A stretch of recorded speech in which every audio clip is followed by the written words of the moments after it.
apresenta uma descrição das 7 taças daquela não misturada ira de Deus e dos efeitos que se observam ao serem derramadas sobre a terra. Os leitores da Bíblia não concordam todos acerca do caráter e da cronologia destas pragas. Temos, portanto, de saber, em primeiro lugar, qual a verdadeira posição a tomar sobre estes pontos. São eles simbólicos e quase todos já cumpridos no passado da humanidade, como querem alguns, ou serão literais e todos futuros, como outros com a mesma convicção querem afirmar. Um breve exame das suas opiniões vai nos permitir uma segura conclusão.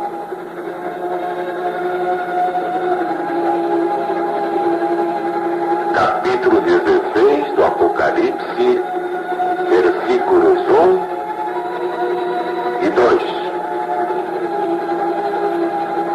E ouvi, vinda do templo, uma grande voz que dizia aos 7 anjos: Ide e derramai sobre a terra as 7 taças da ira de Deus. E foi o primeiro e derramou a sua taça sobre a terra, e se fez uma chaga maligna dos homens que tinham o sinal da besta e que adoravam a sua imagem. Temos de ver a cronologia das pragas. A descrição desta praga revela logo claramente sua cronologia, porque é derramada sobre aqueles que têm o sinal da besta e adoram a sua imagem, obra idêntica àquela contra a qual nos adverte o terceiro anjo. Temos aqui uma prova concludente de que estes juízos não são derramados sem que este anjo termine a sua obra e que aqueles mesmos que ouvem a sua advertência e a rejeitam são os que recebem as primeiras gotas das transportantes taças da indignação de Deus. Ora, se estas pragas estão no passado, então a imagem da besta e a sua adoração também estão no passado. E se estas são passadas, a besta de 2 pontas que faz esta imagem e a sua obra estão igualmente no passado. E se estas são passadas, então a mensagem do terceiro anjo, que nos adverte acerca desta obra, está também no passado. E se esta se encontra no passado, isto é, séculos no passado, onde esta opinião focaliza o começo das pragas, então a primeira e a segunda mensagens que a precedem estão também a séculos de distância no passado. Então os períodos proféticos sobre os quais as mensagens estão baseadas, especialmente os 2300 dias, já terminaram há séculos. E se assim é, as 70 semanas de Daniel, capítulo 9, retrocedem inteiramente para o tempo da dispensação judaica. E a grande prova da messianidade do Cristo está totalmente destruída. Mas já mostramos nos capítulos 7, 13 e 14 que a primeira e segunda mensagens executadas em nossos dias, em nossos próprios dias, os dias que estamos vivendo. E a terceira está em processo de cumprimento. E a besta de duas pontas subiu ao campo de ação e se está preparando para realizar a obra que lhe é atribuída. E que a formação e a imposição da sua adoração se encontram no futuro. E a não ser que todas estas posições possam ser derrubadas, as 7 últimas pragas devem também ser atribuídas inteiramente ao futuro próximo. Não pensa isso. Mas há outros motivos para localizá-las no futuro e não no passado. Não faria sentido. Vamos a esses motivos. Primeiro, com a quinta praga, os homens blasfemam de Deus por causa das suas chagas. Sem dúvida, as mesmas chagas causadas pelo derramamento da primeira praga. Isto prova que estas pragas caem todas sobre a mesma geração de homens, sendo alguns indubitavelmente eliminados por cada uma delas, enquanto outros sobrevivem através das terríveis cenas de todas. Fato este que lança por terra a opinião de que começaram a se realizar há muito no passado e que cada uma ocupa séculos no seu cumprimento. Por quê? Como podem, então, os que experimentaram a primeira praga estar vivos ainda na altura da quinta?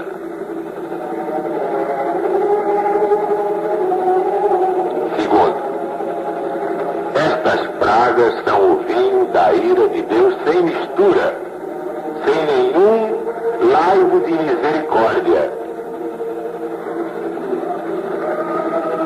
Pragas ameaçadas pelo terceiro anjo. Capítulo 14, versículo 10, capítulo 15, versículo 1. Semelhante linguagem não se pode aplicar a quaisquer juízos sobrevindos à terra, enquanto Cristo modela entre seu Pai e nossa raça caída. Por isso temos de localizá-las no futuro, quando houver terminado o tempo da angústia, o tempo da prova. Esta modelagem que vai aprimorar os espíritos no sofrimento. Acerca do começo e duração destas pragas se encontra no capítulo 15, versículo 8. Encheu-se o templo com o fumo da glória de Deus e do seu poder. E ninguém podia entrar no templo até que se consumassem as 7 pragas dos 7 anjos.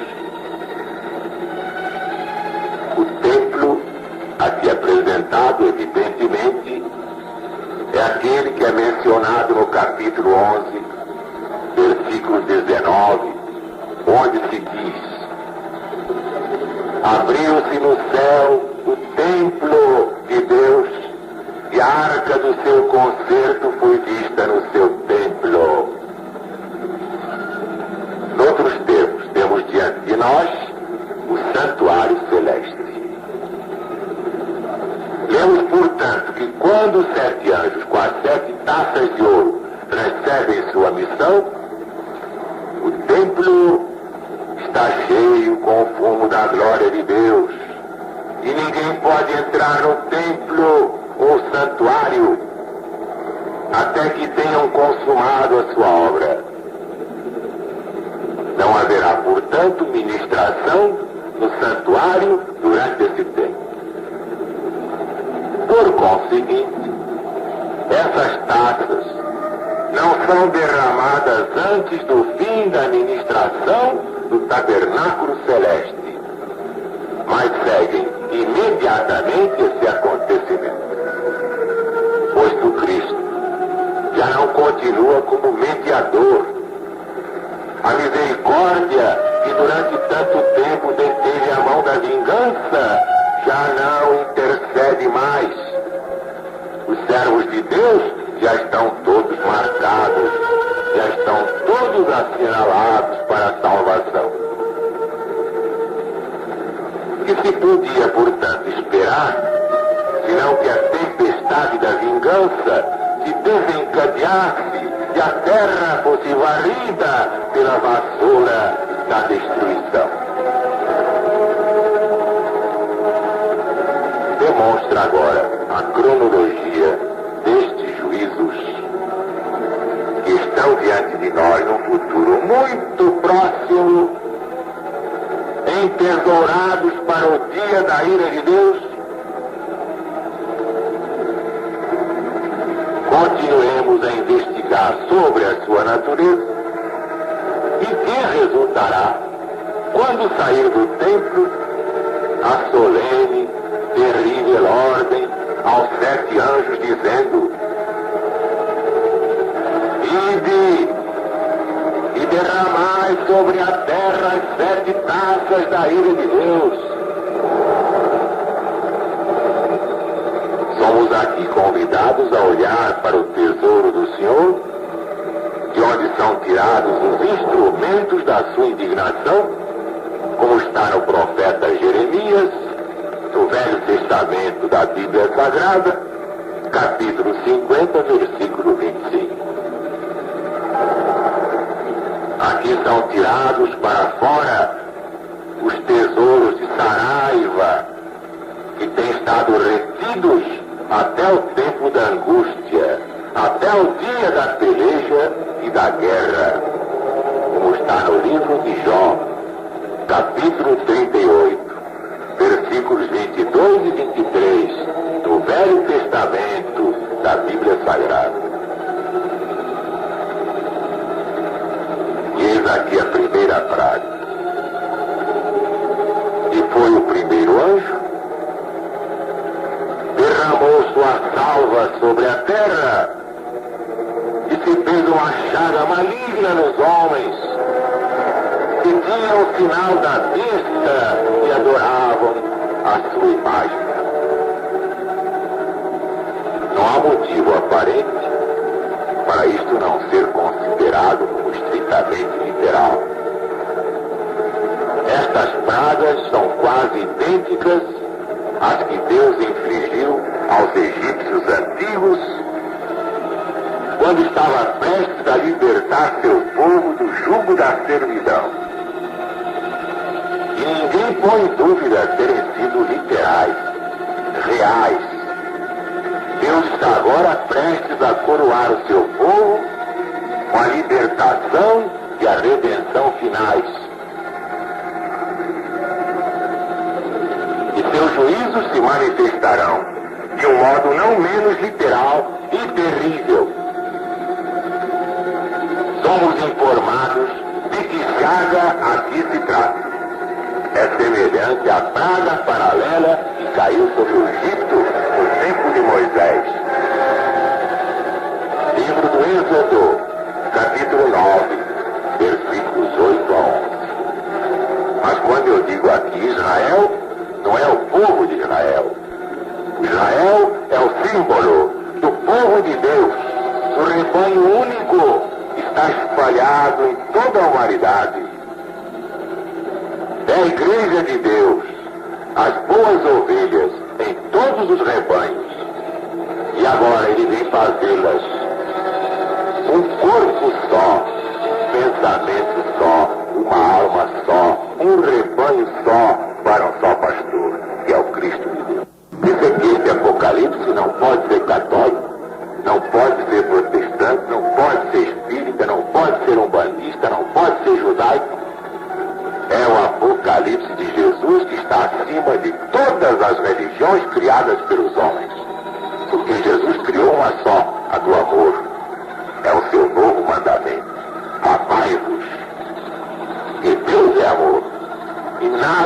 existe fora desse amor.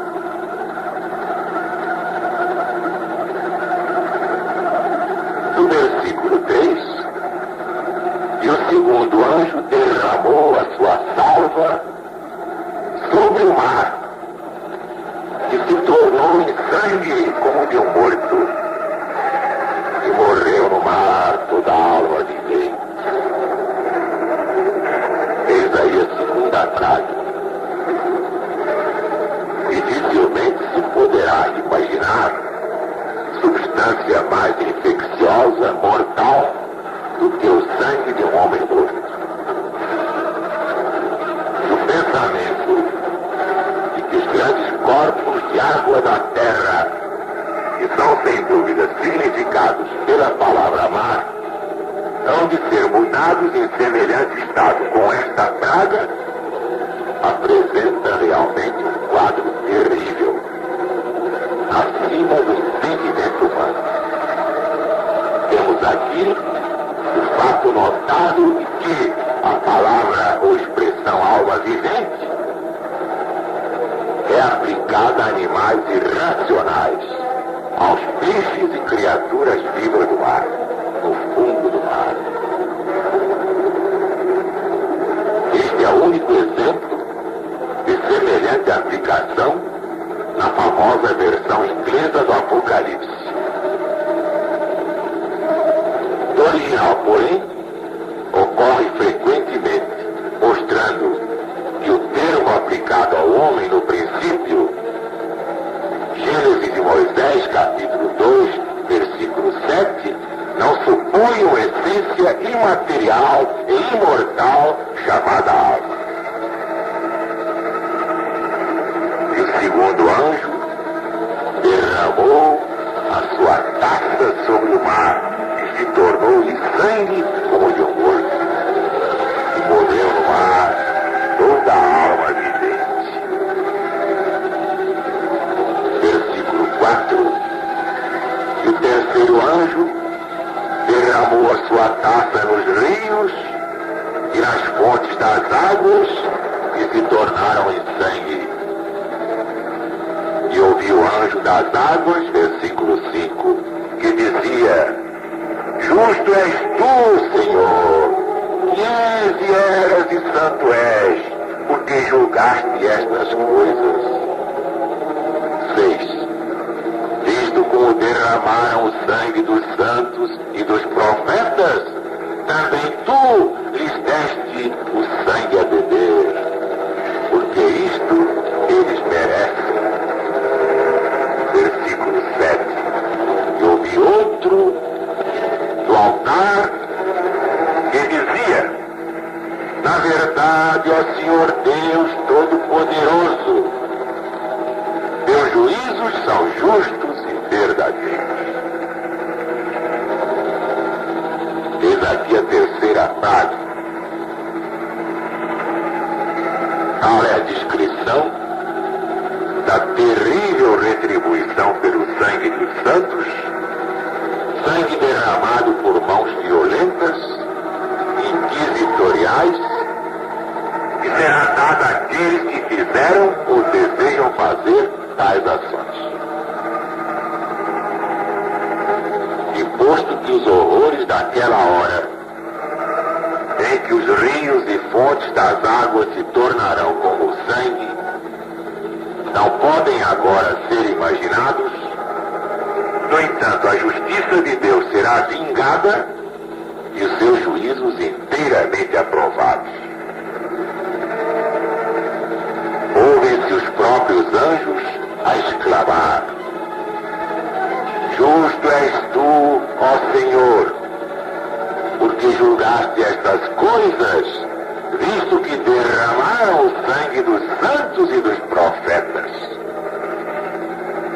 Na verdade, Senhor Deus Todo-Poderoso, teus juízos são justos e verdadeiros. Poderão perguntar como é que se pode dizer que a última geração dos ímpios derramou o sangue dos santos e profetas, se os santos da última geração não são mortos. Mas a explicação está no Evangelho de Jesus, segundo São Mateus, capítulo 23, versículos 34 e 35. Está na primeira epístola de São João, capítulo 3, versículo 15. Porque estas passagens mostram que o pecado consciente não está menos ligado ao motivo do que à ação. Nenhuma geração jamais formou mais decidido propósito de entregar os santos a uma mortandade indiscriminada do que esta geração. E ainda vai piorar num futuro muito próximo. A proporção que nos aproximamos do fim, aquele intruso vai puxar do homem o que ele tem de mal, de perverso, de selvagem. E essa gente não vai querer ouvir falar de Deus, de Jesus e do seu Evangelho, muito menos do seu Apocalipse. E todos aqueles que se indignam desde já de ouvir estas coisas, já estão marcados para essa destruição das pragas finais. Eis aí os inquisidores, apoletados num poder que ajudam eterno, e deles vão ser ateados dentro de pouco tempo. Na sua intenção e propósito, derramam o sangue dos santos e profetas de Deus. Como dizia Jesus, apedrejam os profetas que Deus lhes manda. São totalmente culpados, como se tivessem podido levar avante suas perversas intenções. O homem, quando deseja uma mulher, pelo pensamento já não adulterou com ela? Diante de Deus é réu, é adúltero. Basta ter a intenção para praticar o crime, simbolicamente já o praticou. E dificilmente um homem mentalmente não é um assassino, não é um desgraçado recebendo de volta suas próprias emanações. É a lei de causa e efeito. Ninguém escapa ao inexorável choque de retorno. Tudo que você me deseja de mal vai voltar para você e esmagar você contra a parede. Ou você não sabia disso? Você é espírita? Desde quando você é espírita ignorantaço? Eis aí. Dizia que ninguém da família humana poderia mais sobreviver depois da praga tão terrível. Há de, portanto, limitar-se à sua duração, como aconteceu com a praga semelhante lá no Egito. Êxodo de Moisés, capítulo 7, versículos 17 a 25. Continuaremos amanhã.